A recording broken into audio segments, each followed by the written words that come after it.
And then now the bonus question is, who of this group is still the current PI for this fiscal year? And I'm not going to make you chat that in, but you can think about it. And I'll show you that it is this group here today. So, and I want to thank, of course, all the PIs from the start all the way through the 9 years and to our current day group. So thank you to all of you as you worked together with us. And I wanted to give two of the original PIs, besides Mike and I, Liz Beverly and Lance Dworkin are the other two original PIs, to say something at the start. And we're going to have all the PIs talk throughout the whole session today at different times. And I'm going to ask all the PIs to try to limit to about a minute, just so we finish within the hour. But I'll start with Liz Beverly at Ohio University. It's to unmute and maybe share a memory of cardio or something you'd like to share with the group. Sure. So I asked all of my cardio members what it is that they've enjoyed, for the last 9 years. And overwhelmingly, the response was just getting to work with tremendous experts across the state and just getting to know people. And that was clearly what was most memorable. And then personally, I have a lot of memories of the data and evaluation team. And then I'll just put a shout out to the pre-COVID days when we used to actually gather in person in Columbus and have those meetings. So those are some of my favorites. And we even took a few group pictures. So I have fond memories of the early days. Great. Thank you so much for sharing that. And Lance Dworkin at University of Toledo, are you able to unmute and share a cardio memory or story from your group? Could be personal. I've been thinking about what I wanted to say to this group, and I'm one of the older people here. I've spent 50 years trying to treat hypertension in multiple different institutions and states. And in all the places I worked, I never ever saw a partnership like this, where, the state agencies and all the medical schools and so many providers and also not just physicians, but people at all levels in the healthcare system came together with a goal of trying to actually improve outcomes for patients. And it really has been a remarkable experience for me, and something that I was really so happy to be able to participate in. And I also wanted to thank you, Shari, because I think so much of this really is an outcome from, your energy and enthusiasm for these kinds of initiatives. And in all of these meetings that we go to, you're always smiling, you're always upbeat, you're always, very encouraging to all of us. And I'm kind of the opposite, so I really appreciate how you've handled that. So anyway, that was what I wanted to say. Thank you. Thank you, Lance, for sharing that. And thank you for saying that about me, even though I know that really everybody contributes to this wonderful effort. So thank you. So now I'm going to ask everybody on the webinar to share one thing in the chat that impacted you the most as part of this collaborative. Obviously, we can't have every single person talk, but we'd love for you to just spend a minute and share something in the chat, and we will save the chat and send it out afterwards so people can see some of those things. That I say that, but I assume that we can do that, Claire, so can save the chat, but we'll share that with you. So I'll give you a minute. I know it takes a minute to think of those things and then put them in there. Great. And Sarah's saying meeting new collaborators. I know Liz's group was saying that too, and the networking. Great. Communication among all the schools, as Lance was sort of mentioning, like all those partners coming together. Yeah, really great. The focus on quality improvement. Great. A comment about our commitment to the underserved communities and Medicaid populations. Some cross-disciplinary, cross-geography groups. Great. Working with mutual goals. Wonderful. Meeting experts and now friends. So keep putting them in and we will save them. And I can't read them all, but I think they're all worthwhile and super important. So yeah, the podcasts, doing some of the podcasts. Mike, I'm going to have you talk a little bit about mutual investment. Yeah, we just wanted to take a moment to acknowledge the commitment that was needed to really realize the vision of this statewide collaborative. I think most of you know that it was funded by MedTap, but it's also important to note that Ohio's 7 schools of medicine provided substantial support as well. The MedTap funding, the way it's set up, it requires a 50% match, and so the schools actually provided 51% of the total funding for cardio, totaling over $22 million. So you'll see in the next slide that this total investment supported obviously our whole program, but hundreds of cardio team members from all 7 schools across the state to do cardio's work over the past 9 years. So quite a large investment, and I think we all think it paid off. So Shari, I'll hand it back over to you. Thanks, Mike. And so now I'm going to ask you all to put in the chat how many cardio paid team members have been on this grant over the last 9 years. Has it been 50 people, 150 people, 500 people? Take your best guess. It's like that bubble gum jar full of things that you have to guess. 93.5. All right, I love it. Decimal points, 78 to 473 I see in here. So lots of different numbers. I will share with you what it is. You'll see if you were right. So we had a total of 300 team members from 7 schools of medicine, 202 faculty, 88 staff, 10 consultants.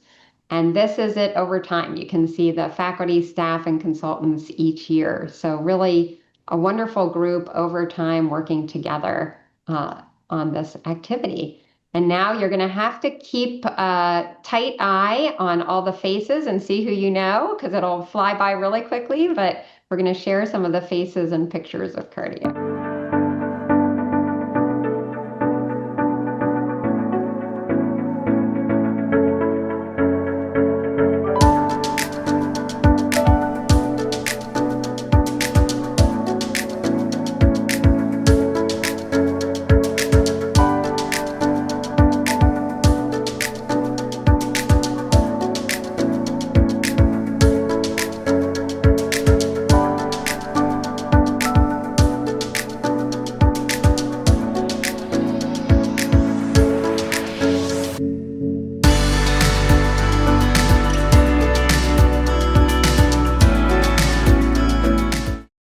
Amazing that we had this many people on our grant for 9 great years. So thank you to all of you in this work.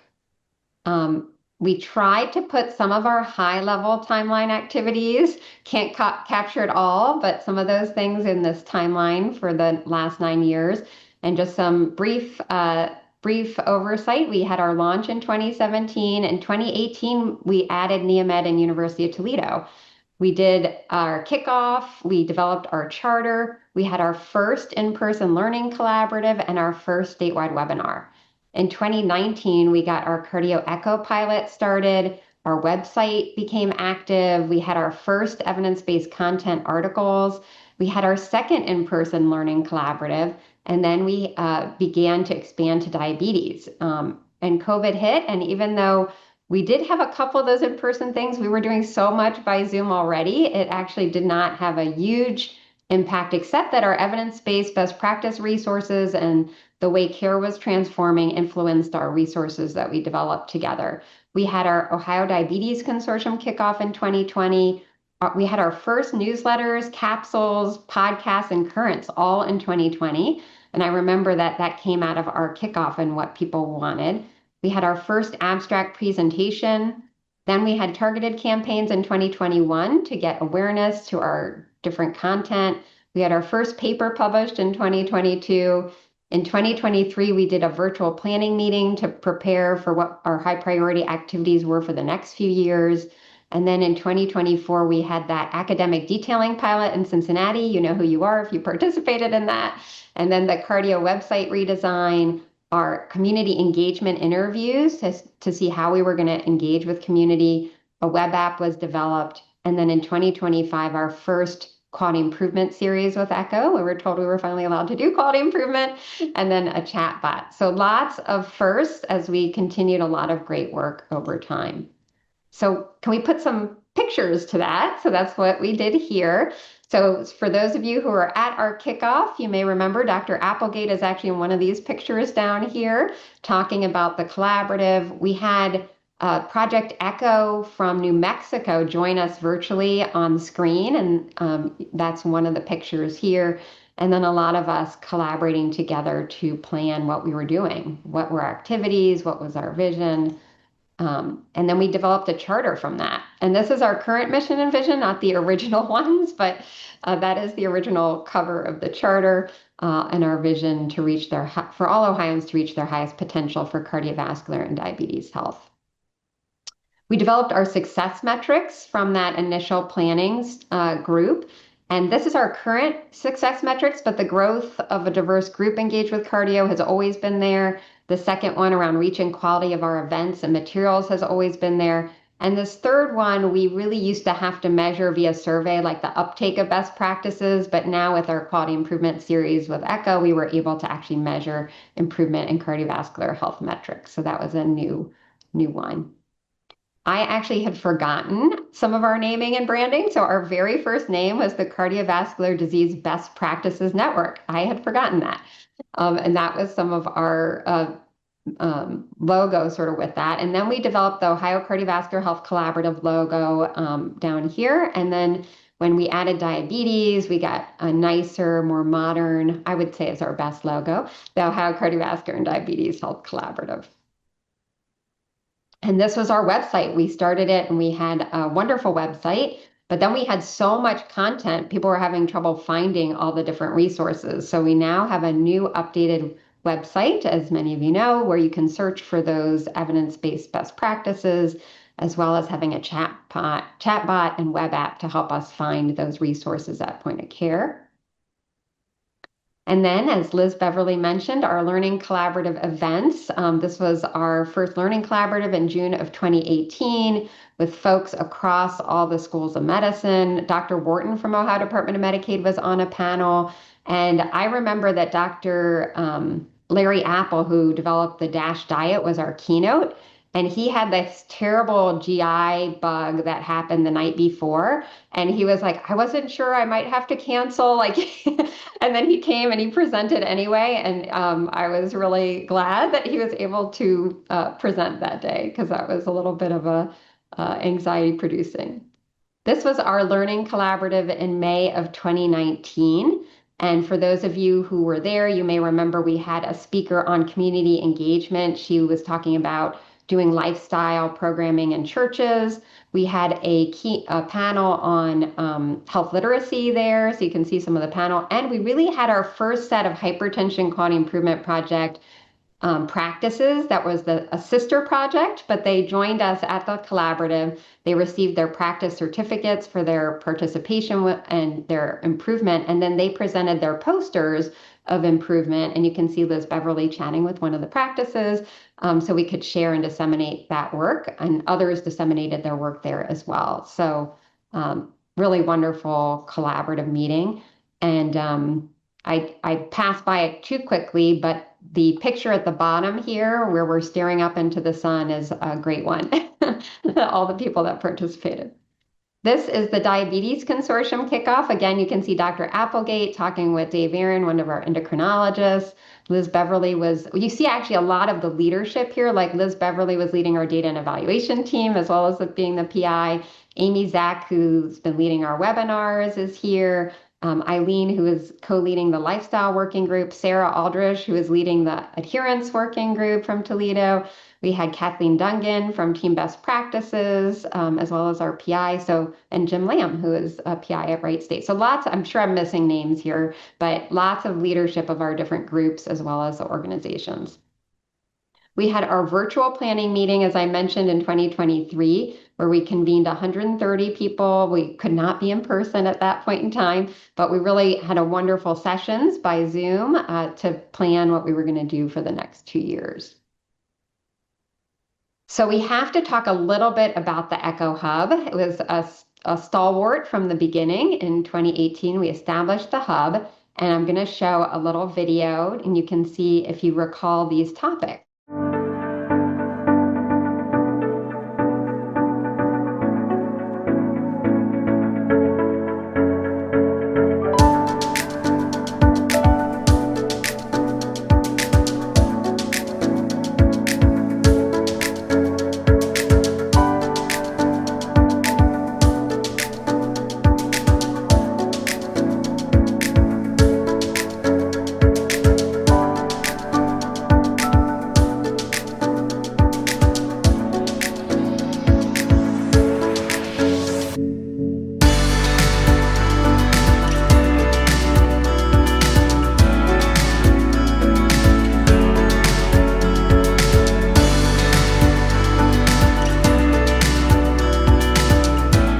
So I have to say a few things by the numbers. We had 12 series, as you just saw. We had 71 practices, 184 primary care team members, 41 subject matter experts representing all the schools of medicine, with 144 total hours spent in the Echo clinics.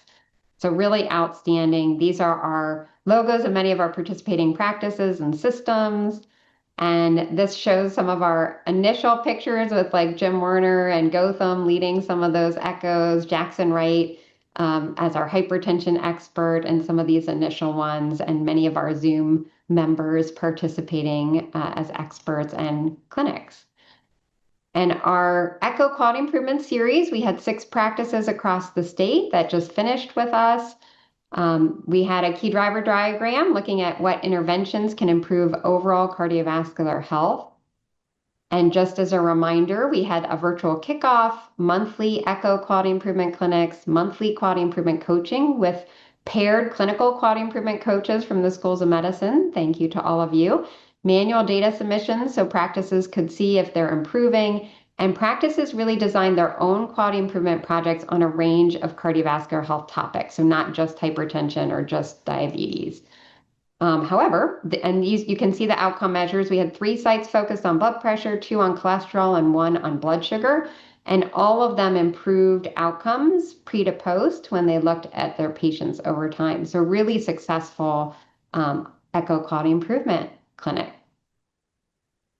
And just a couple of testimonials. The first one I won't read in full, but he said, I always like it when providers ask why we have such good hypertension or diabetes rates.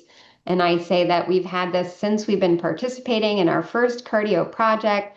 That's why our numbers are so great, is because of our cardio evidence-based practices. So they really took our materials and really have been using them in their sites. The second one is one of the positive things about the Quality Improvement Project was the coaches' leadership in it and challenging us. And it was always very professional, very timely. I thought it was a great experience. Really kudos to our coaches. You do have to challenge practices. So to be able to do that in a professional way and really help people move the needle is really important. And our all of our coaches did a phenomenal job. The third one is I felt like we got a lot of different perspectives, so I thought it was very helpful, and I like listening to everyone's ideas. And we hear that a lot. Listening to what others are doing is really helpful for sites that are working together. And the other big piece was building quality improvement capacity. And so some of our clinical quality improvement coaches had a wealth of knowledge on quality improvement. Some had a little less. So this was one of the quotes. We learned a lot about quality improvement process again, but also by working with the lead coach, we were able to see in action the best practices used for quality improvement in today's world.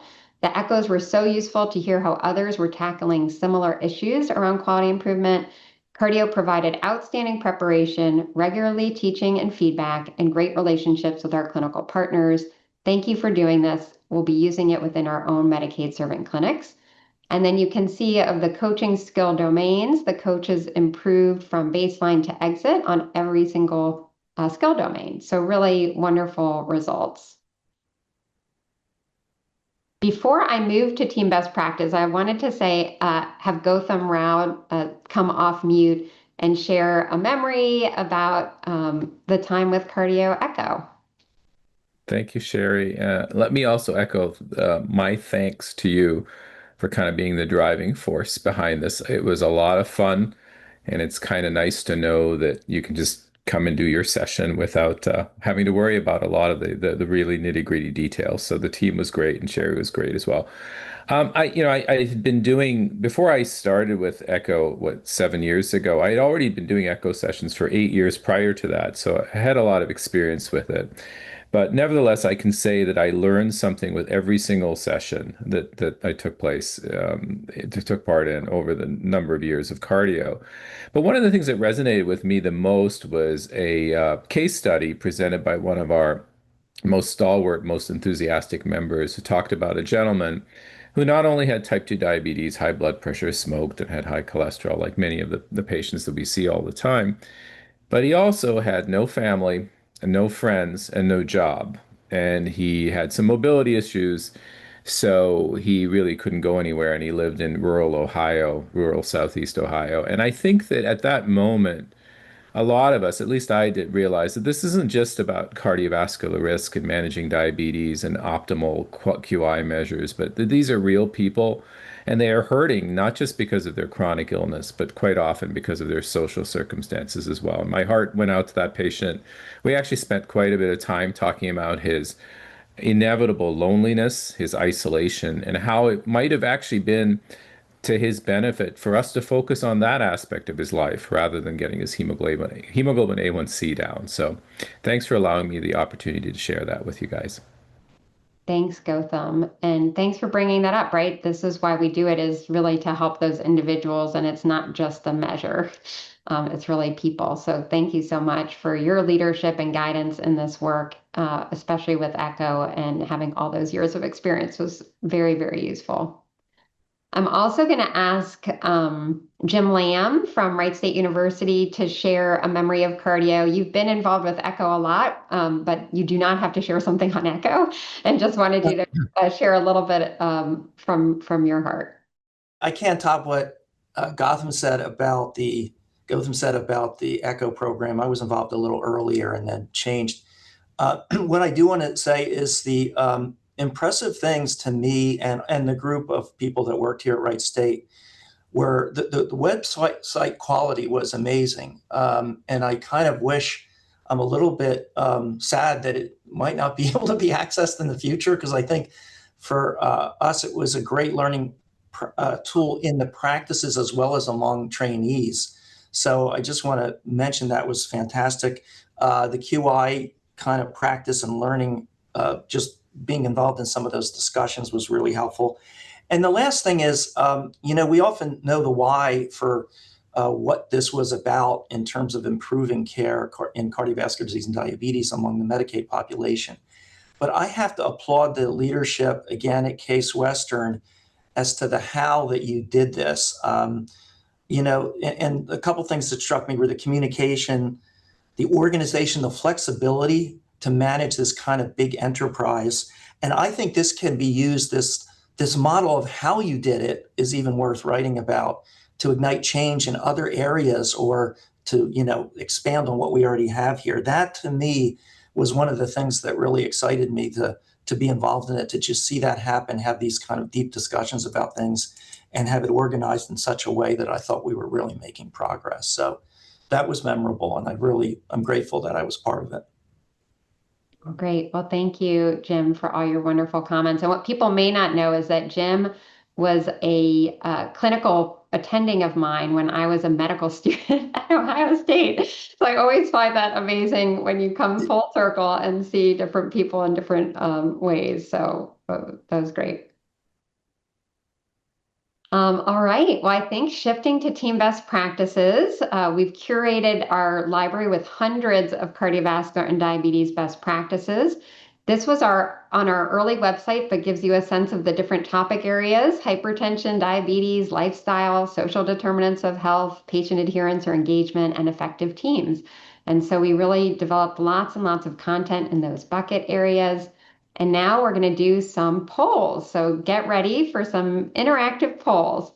So, and this is going to be tough. Can you name the most downloaded article? And these are our top 3 downloaded articles, so it's going to be tough. Was it the modified sprint hypertension treatment algorithm? Was it the building a DASH diet? Or was it the ADA diabetes algorithm? And we'll give you about 10 seconds, maybe 15 or so. And Claire will, you'll show us the results once you have enough in there.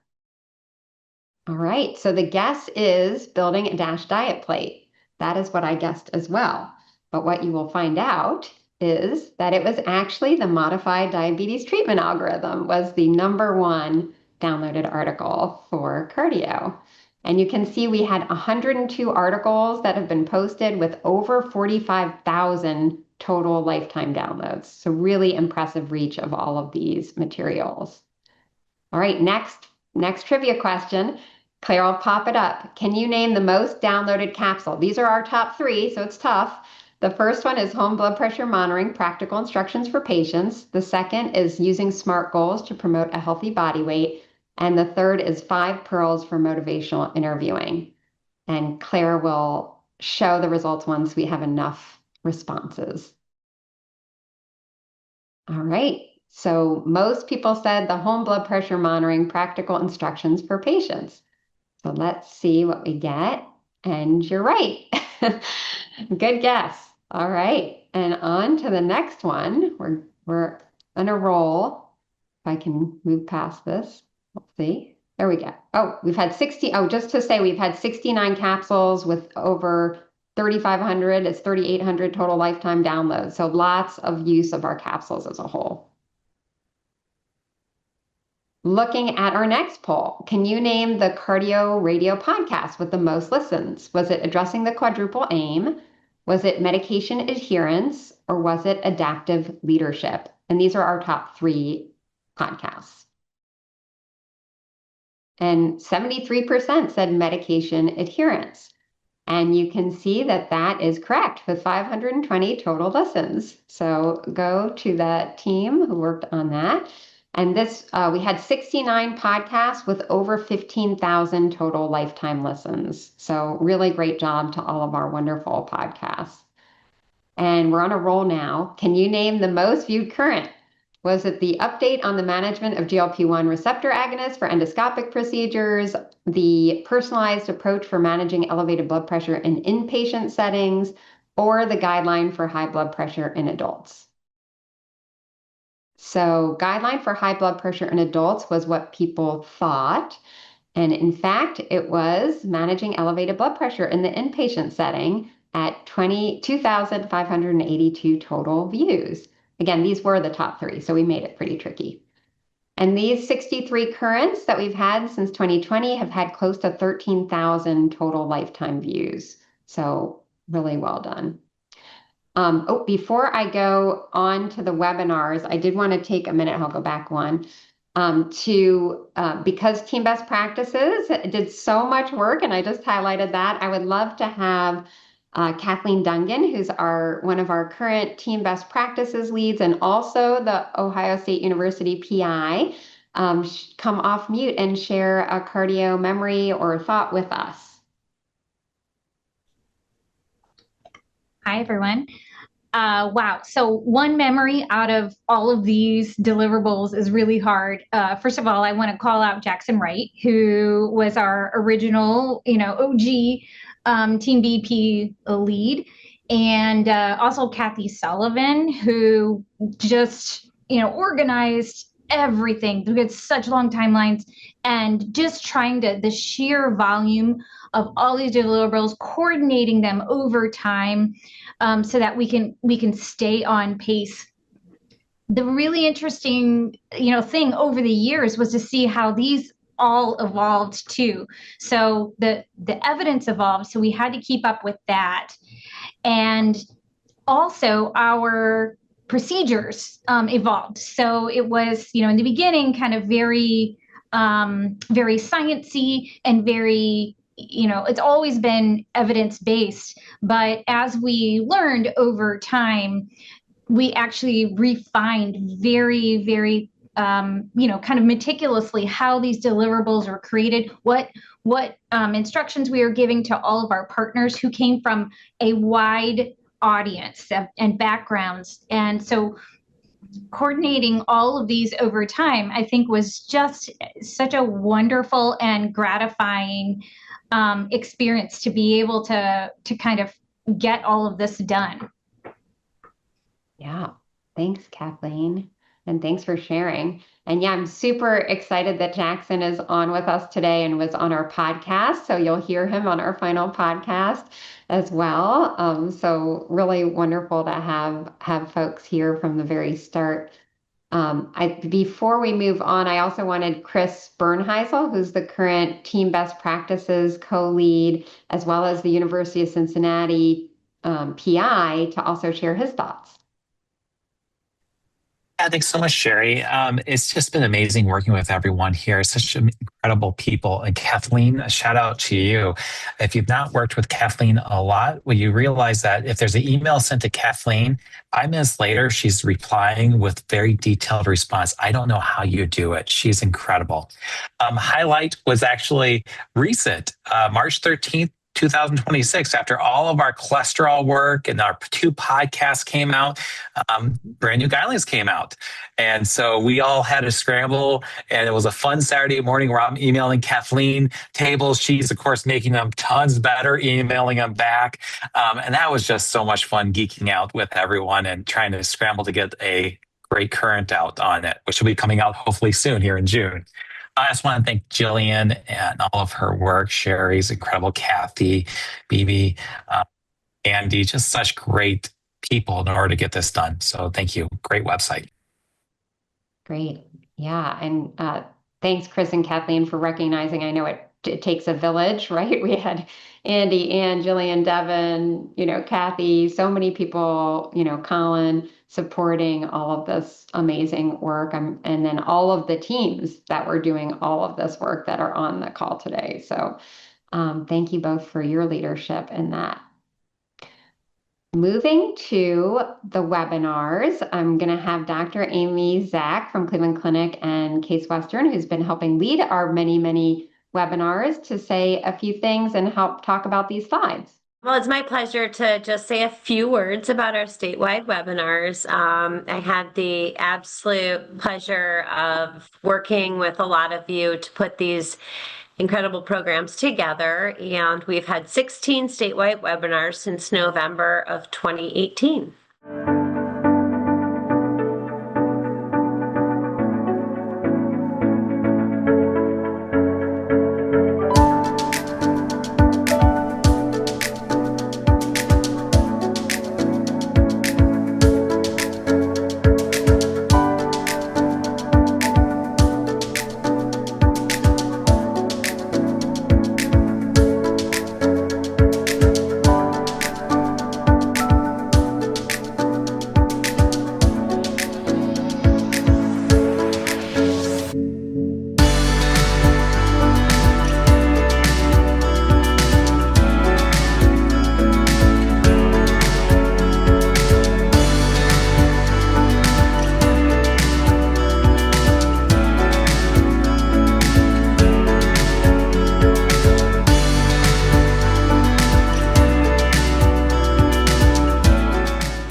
Before we move on to our poll, I just want to take a moment to acknowledge, as you saw in our video, what incredible folks we had speak for our webinars. And they aren't necessarily here today with us, but just as an acknowledgement of how much time and effort that not only our webinar team takes to put these together, but also our speakers. And so it was really incredible to get to work with some of our Ohio leaders and even national leaders in cardiovascular care. So moving on to another piece of trivia. Can you name the webinar with the highest attendance? And the first option, social determinants of health. The second is weight management and diabetes. And the third is remote monitoring for diabetes. It looks like just barely the majority selected our winner, which was our weight management and diabetes webinar that was featuring our speaker, Dr. Benjamin O'Donnell, February 22nd of 2023. So we've really had some fantastic webinars and some fantastic speakers. In reflecting on the webinars, and I was asked to kind of give my thoughts on this, I'm really struck most by how many folks joined our webinars from all over the state. And by the time we were done, from outside of Ohio, we would often get asked if people could join from outside of Ohio, across so many disciplines, so many specialties, so many patient care areas and research groups. And it's really, to me, highlights the incredible work that Cardio did, and was a little moment where we could really see that full reach of the spectrum of work that everybody here did over this time, having everybody gathered together for, just an hour at a time for our webinars. So I want to thank everybody for this fantastic opportunity, and I don't know how we would have ever put a webinar on without Claire and Jillian and Anne, who wrangled all of our speakers and me. And I really want to extend a huge thanks to Shari for the opportunity given to me through Cardio, multiple opportunities over time, and for the opportunities that have been extended to many of our colleagues and learners as well. So thank you. Thanks, Amy. Thanks for your leadership in all of our webinars. So wonderful. We had to put in just a photo of all of our many, many Zoom meetings. So we did have so many of them, and you can see some of the faces here from those times. This is our reach and engagement over time. We are now reaching 5,000 to 8,000 views, users on our website every month. So really just outstanding growth over time. And this is a wonderful automated map that shows our reach and engagement over time that Erin Almeter put together, which I love. And what I also love to see is over time, we really grew to see a number of folks looking at attending events and completing surveys and participating in echo clinics, not just within the School of Medicines, but across the state of Ohio and different counties. And this is hugely undercounting our reach because we only have data on zip codes for about a third of the people in our database. So we don't have it for all the website users and other people. So really, my guess is that if we had all the data, we would have a pretty full map of Ohio for every single county. But this is remarkable in and of itself for the data that we do have. Our social media has grown over time and continues to grow. Our database continues to grow over time. We're at 3,475 in this fiscal year. These are our newsletters. We've had 33,000 lifetime email opens of our 74 newsletters. And I just love these like summer edition, happy holidays. I love those little decorations. So, and then this is some of our ads for reaching healthcare providers where they practice to really generate awareness and engagement with our resources. We also did that through professional organizations, the American Diabetes Association, the Ohio Academy of Family Practice, the Ohio Osteopathics Association are just a few, and really getting the word out there. I love these pictures of different outreach events across the entire School of Medicines across the state. I think we had one in every single region. And so these are just wonderful pictures of us engaging with folks. I see Lori Lammert at OU. Sunny, I wondered if you wanted to take a moment to share a cardio memory. Sunny Reagan is one of the PIs now at University of Cincinnati, has been with us since the start. So I just wanted you to unmute and share a cardio memory. Sure. I would say that in terms of the cardio project, having been there from the first day and forward, I would like to just take a moment to just appreciate the sheer number of faculty and staff that I've been able to collaborate with and have become friends with over the years. There I am with flat cardio, and how many events that we've been able to attend and put on, and how wonderful that has been over the years. So Shari took my quote actually from the practice that I wanted to highlight as my most recent memory. Oh no. And so I will say another on that same interview, and I don't know if it's the same person, she said, the reason that we participate in QI and what I would tell another practice, I think each month, right, when you think you're doing better, there's something that might come up. And that is the normal process of QI, and you have to adapt and go with it. But don't let that deter you, because the end result of it, I think, in my opinion, it's better with having QI projects to keep you accountable throughout the year. You're going to have bumps in the road to be expected. That would be my advice. But I always love when providers, when they ask why we have such good hypertension or diabetes rates, and I can say it's because we're participating in a cardio QI project. I thought that was awesome. And I just want to shout out to Dan Hargraves, Harini Palerla. They have been there also since day one. And then Andy Christopher, who joined the project later. But Dan and Andy and their management skills have just been amazing over the years, keeping me on track and keeping, throughout the project on track. Dan has helped with publications, we have to do this by this and this by this. So he's just an amazing program manager. Great. Well, thank you so much, Sunny, and always wonderful to hear the quote. And I'm going to move us along because I know we only have a few minutes left. Ayo Adesanya from Ohio State, I wanted you to also share a cardio memory or thought that you have. Thanks so much.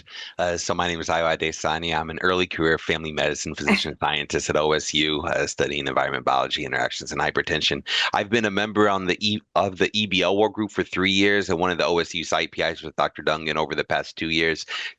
It's been really exciting to be part of our work here and to move back and forth between our space, the clinic, the lab, and the teaching of trainees throughout. I think one of my favorite days looking back, it was one day where we had a cardio EBL meeting. I was on the phone with a patient trying to help them start a single pill combination and working with tissue from spontaneously hypertensive rats. So really just seeing our work translate throughout has been exciting. Also with dissemination, you shared on the prior slide, to really see the national reach of our work.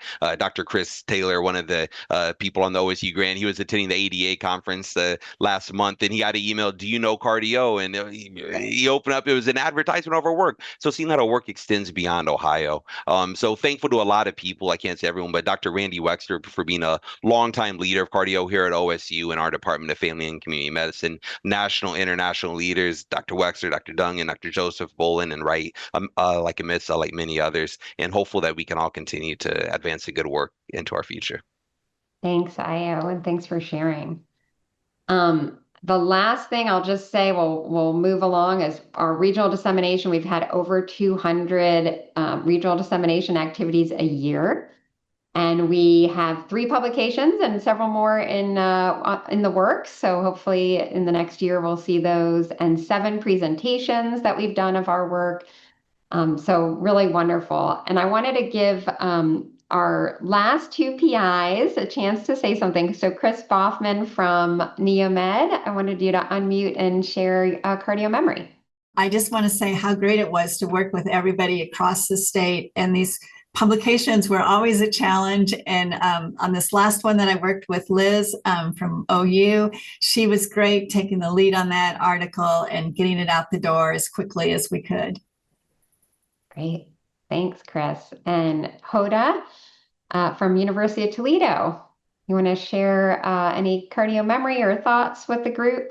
Sure. Hi, everyone. Actually, I've been relatively new to cardio. I enjoyed all the photos from everyone and all the great things that was done. Maybe I'm the newest PI, I think. I've joined about a year and a half ago. And it has truly been a great pleasure to be part of this amazing team. I'm so grateful for the opportunity to contribute to several projects, including writing capsules, updating previous articles. And honestly, I personally learned a lot throughout the process. I was especially honored to work with Dr. Bricker, Dr. Dolber, Dr. Seeholzer, and many other amazing team members. Sorry if I forget to mention your names, especially Dr. Bolen yourself and Dr. Dorking, and especially Diane McCarty. Thank you so much. I really appreciate all of you for everything you've done throughout these years. What you've done was incredible and very impactful. Actually, while we're saying goodbye to cardio, I'm also saying goodbye to University of Toledo. So many goodbyes for me. Yeah, I'm still loyal to Ohio, so I'm moving to Cleveland. So I hope I will still have the opportunity to see and collaborate with some of these amazing physicians in Cleveland area in the future. So thank you, everyone, and it was really great pleasure. Thank you. Thanks, Hoda. And yeah, reach out when you get to Cleveland. Always Sure. fun to see everyone. So really, in summary, I think we've shown that Cardio's echo clinics and our evidence-based library has built capacity to manage our cardiovascular conditions for Medicaid enrollees. Our quality improvement series has further demonstrated our success in improving outcomes. And we've really reached and engaged thousands of primary care team members using multiple dissemination modalities. I think the impact of this work will really reverberate for many years to come and seed many other initiatives for even greater impact. So thank you to all of you. And I think Mike wanted to say something, and we have maybe 2 more slides, so we'll get out on time. This is really an incredible portfolio work. It's really amazing to see all of the content that we've collectively developed and the success of our dissemination efforts. And it reminds me of a line from the Field of Dreams: if you build it, they will come. I think that certainly happened here. Shari, back to you. Great. We have one more chat activity in the last minute. What's one thing from cardio that you will carry forward in your future work? So as you're thinking about that and putting that in the chat, I will just share. I always like to end with this. This is a quote that I've been saying a few times in the last few months because I heard it recently, and people who do quality improvement may be very familiar with this, but I feel like it's always good to end with some love. So this is Dr. Donabadian, who is a health systems researcher, pioneer, and he said, ultimately the secret of quality, and I put in parentheses or brackets, or a good collaborative, is love. If you have love, you can then work backward to monitor and improve the system. And I know without all the love and passion you all have for the work that we do, for the communities we serve, for this project, that we wouldn't have been able to do half of what we were able to do together. And I know that will carry through in whatever we do in the future. So spread the love. We know that you have it. And this, in the spirit of love, we have a wordle from our website of all the words that come out the most when we look at our different areas. And Mike, I think that with that, the last 2 slides might be you. Yeah, I just wanted to mention that, many of you School of Medicines are planning regional get-togethers for your teams. So we hope that you'll take the opportunity to gather with your teams to celebrate the 9 great years. Next slide. And we just want to remind you that, you can still follow us on social media, you can still subscribe to the newsletters to stay up to date. And not to worry, Cardio's amazing best practices library will continue to be available at the website cardio.org and also on our web app. So for at least a year, it will be there. For at least a year, hopefully yes. longer. Right. So it won't be gone tomorrow. Right. Next slide. So we just wanted to thank you for joining us for this special webinar today and for celebrating you and cardio. Shari will give us the last sign off. No, thank you all. Really couldn't have done it without all of you, and excited to interact with all of you in different ways moving forward. So thank you.